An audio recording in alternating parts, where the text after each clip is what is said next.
Best way to start a new habit. In 2001, researchers in Great Britain began working with 248 people to build better exercise habits over the course of 2 weeks. The subjects were divided into three groups. The first group was the control group.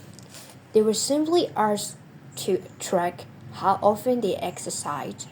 The second group was the motivation group. They were asked not only to track their workouts, but also to read some material on the benefits of exercise. The researchers also explained to the group how exercise could reduce the risk of coronary heart disease and improve heart health. Finally, there was a third group. These subjects received the same presentation as the second group, which ensured that they had equal levels of motivation. However, they were also asked to formulate a plan for when and where they would exercise over the following week. Specifically, each member of the third group completed the following sentence. During the next week, I will partake in at least 20 minutes of vigorous exercise on day, at time, in place. In the first and second groups, 35 to 38% of people exercise at least once per week. Interestingly, the motivational presentation given to the second group seems to have no meaningful impact on behavior. But 91% of the third group exercise at least once per week, more than double the normal rate. The sentence they fade out is what researchers refer to as an implementation intention, which is a plan you make beforehand about when and where to act. That is how you intend to implement a particular habit. The cues that can trigger a habit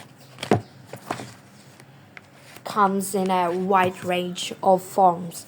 The feel of your phone buzzing in your pocket, the smell of chocolate chip cookies, the sound of ambulance sirens. But the two most common cues are time and location. Implementation intention leverage both of these cues.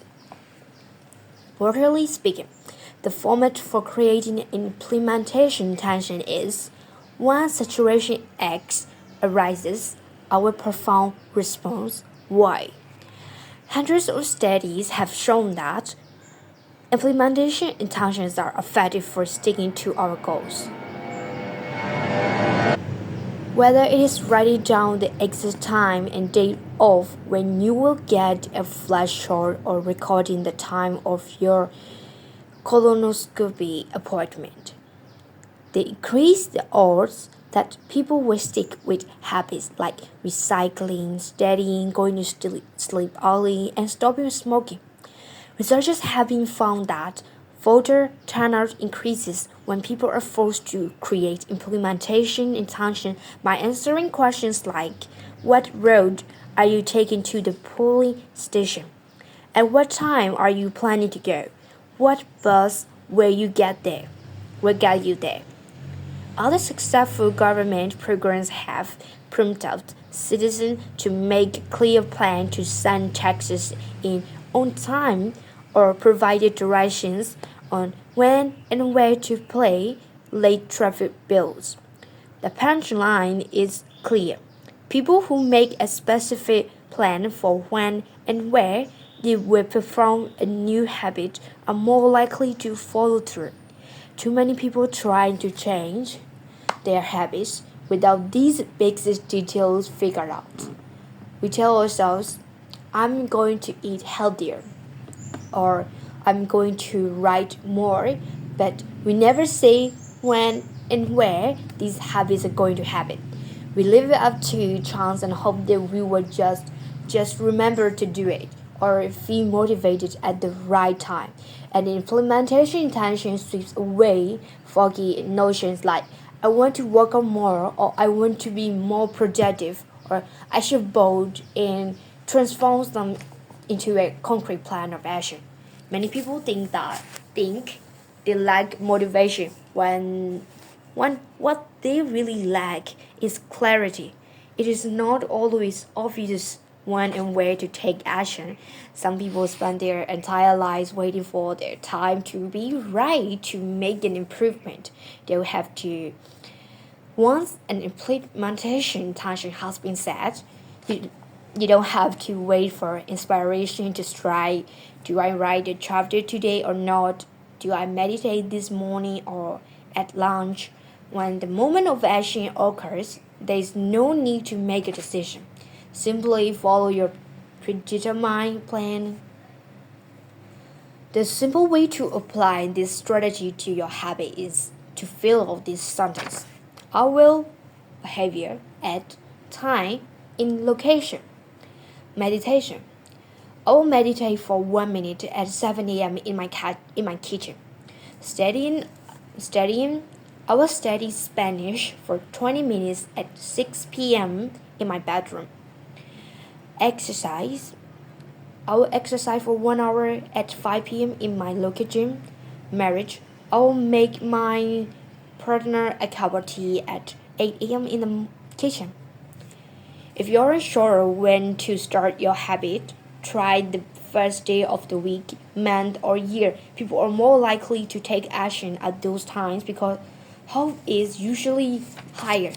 If we have hope, we have a reason to take action. A fresh start feels motivating. There is another benefit to implementation intentions. Being specific about what you want and how you will achieve it helps you say no to things that derail progress, distract your attention, and pull you off course. We often say yes to little requests because we are not clear enough about what we need to be doing instead. When your dreams are vague, it's easy to rationalize little assumptions all day long and never get around to the specific things you need to do to succeed. Give your habits a time and a space to live in the world. The goal is to make the time and location so obvious that with enough repetition, you get an urge to do the right thing at the right time, even if you can't say why. As the writer Jason Zweig noted, obviously you're never going to just walk out without conscious thought, but like a dog salivating at a bell, maybe you start to get antsy around the time or day you normally walk out. There are many ways to use implementation intentions in your life and work. My favorite approach is one I learned from Stanford professor B.J. Fogg, and it is a strategy I prefer to as habit stacking.